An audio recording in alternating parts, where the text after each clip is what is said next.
आश्रय लेने वाले की पहचान है हर परिस्थिति में प्रसन्न रहना। देखो आप भगवद आश्रित हो कि नहीं, देखो अनुकूल परिस्थिति में तो सब प्रसन्न रहना, लेकिन प्रतिकूल परिस्थिति में प्रसन्न रहना ये भगवान के भक्तों का लक्षण है। हर परिस्थिति में प्रसन्न रहना ये भगवान के भक्तों का लक्षण है। आनंदगन भगवान का आश्रय मिलते ही आनंद छा जाता है हृदय में।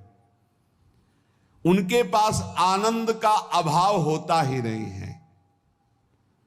जैसे सूर्य का प्रकाश उदय होते ही सूर्य का प्रकाश संपूर्ण अंधकार को नष्ट कर देता है, ऐसे ही भगवान का संपूर्ण आश्रय लेते ही सब दुख चिंता शोक नष्ट हो जाते, आनंद ही आनंद।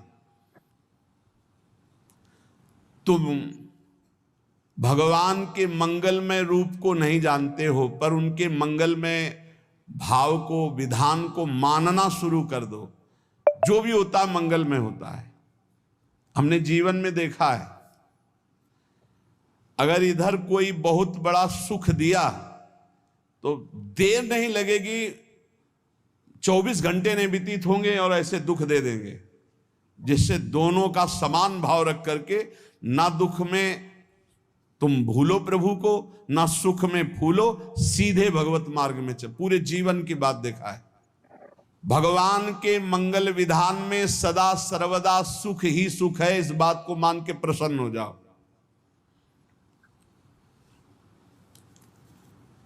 जब भगवान का भजन करने वाले की तन्मयता बढ़ती है भजन में, तो द्वेषी जन अपने आप तैयार हो जाते हैं। भक्त कभी किसी से द्वेष नहीं करता, अपने आप वो द्रोह करने लगते। तो नरसिंह मेहता जी से बहुत गांव के कई लोग थे जो जलते थे, ऐसे जलते थे कि अब क्या करें, कैसे मिटा दे नरसिंह मेहता जी को। अब उपाय तो मिल नहीं रहा था। तो एक दिन संतों की मंडली आई और उन्होंने कहा कि हम रास्ते में कोई चोर आदि धन ना ले ले, इसलिए यहां से किसी की हुंडी चलती है क्या द्वारिका में? पहले ऐसा था। बोले हाँ हमारे यहां बहुत बड़े सेठ हैं नरसिंह मेहता जी, पर आप कहोगे वो मना कर देंगे। कई बार कहोगे, अगर वो स्वीकार कर ले तो वहां। और उनका लक्ष्य था कि नरसिंह मेहता जी की तो खाने की भी सुविधा नहीं थी, हुंडी कहाँ की बात आई।